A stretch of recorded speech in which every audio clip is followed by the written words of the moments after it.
First question, Emilio in the center in the third row.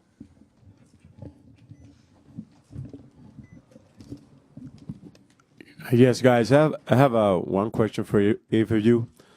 Right here, Emilio Perez, Staff Deportes.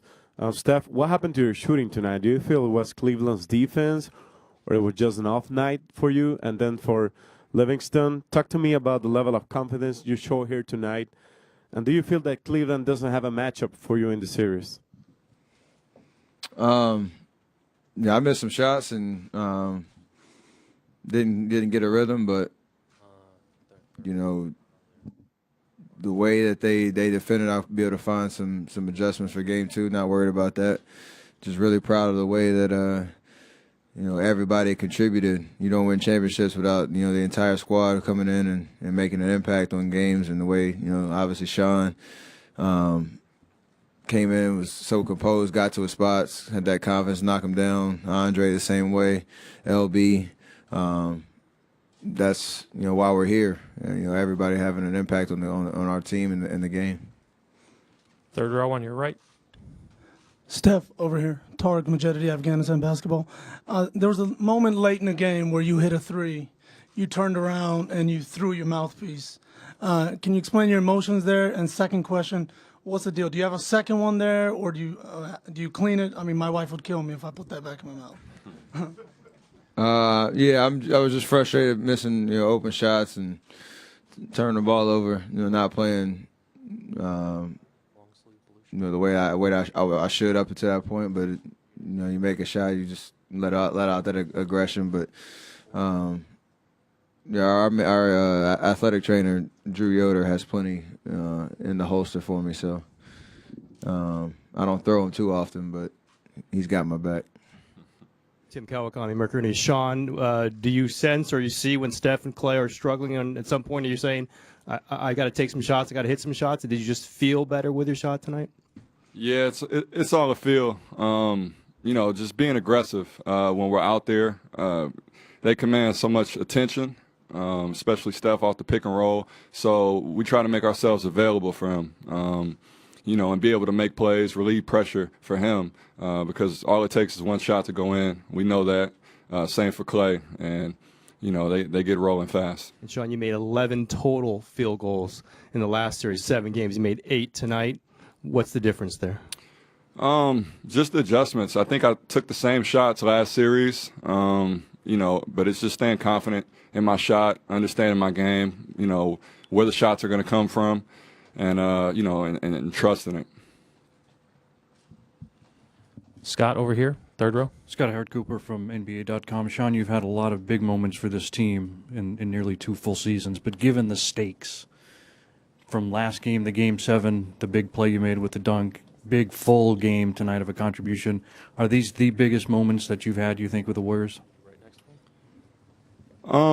You look at the finals, I say yes. But again, it's just really trying to stay in the moment. We had such a group effort tonight off the bench. Barbosa, Andre, some nights it's been Mo. It could be anybody on any given night off the bench. And, it's our job really to stay ready.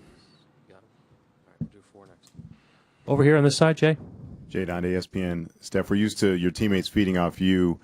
After the cold shooting nights, both you and Clay hit those shots after Shaun and Barbosa had gotten things going in the fourth quarter. On one end, did you sort of take something from the energy that they provided to start the fourth quarter? No doubt. My recollection is correct. I think the first 5 minutes of the fourth quarter, me and him were on the bench. And, those guys go on a huge run. We're getting stops and pushing transition, making timely baskets, and keeping our crowd in it. So, they were doing their job and doing it, top notch. So, regardless of how the night's going shooting from me, Clay, throughout the course of the night, we definitely, get a boost when our bench guys come in and change the game. So we rely on that pretty much every night, whether it's 45 points off the bench or just playing aggressive and continuing what we started. But tonight it was the opposite. They really changed the game and allowed us to win tonight. Shaun, all the way in the back in the center. Shaun Devaney, Sporting News. Shaun, Steve Kerr was saying before the game that he'll ride the hot hand when it's going. It seemed to be you tonight. I just wonder, you've played for a lot of coaches. Is that something that he's pretty good at? Is letting a guy, not sticking with the hard rotation and letting a guy really excel when he's got that hot hand? Yeah, I think Coach, he has a great feel for the game. He has just a great feel, just for the energy and the temperature of the team. How a guy whether he has it going, who has it going, and then he obviously plays the matchups as well. And just to be able to kind of rotate that it's impressive. In the stress of a finals game, you have to do it on the move. And he has a great coaching staff with Luke and Ron and JC and those guys, and they help him out. But he's great at just taking our temperature and finding the right matchups for us and putting us in places where we can excel.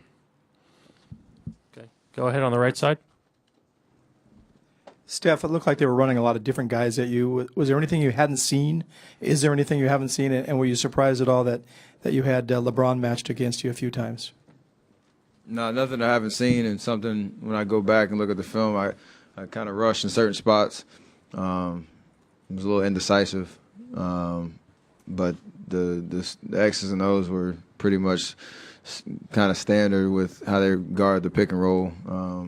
The way we play, there's going to be a lot of cross matching, and that's what we want in those situations where you take defense aggression and kind of work it against them, whether I get a shot or somebody else gets a shot.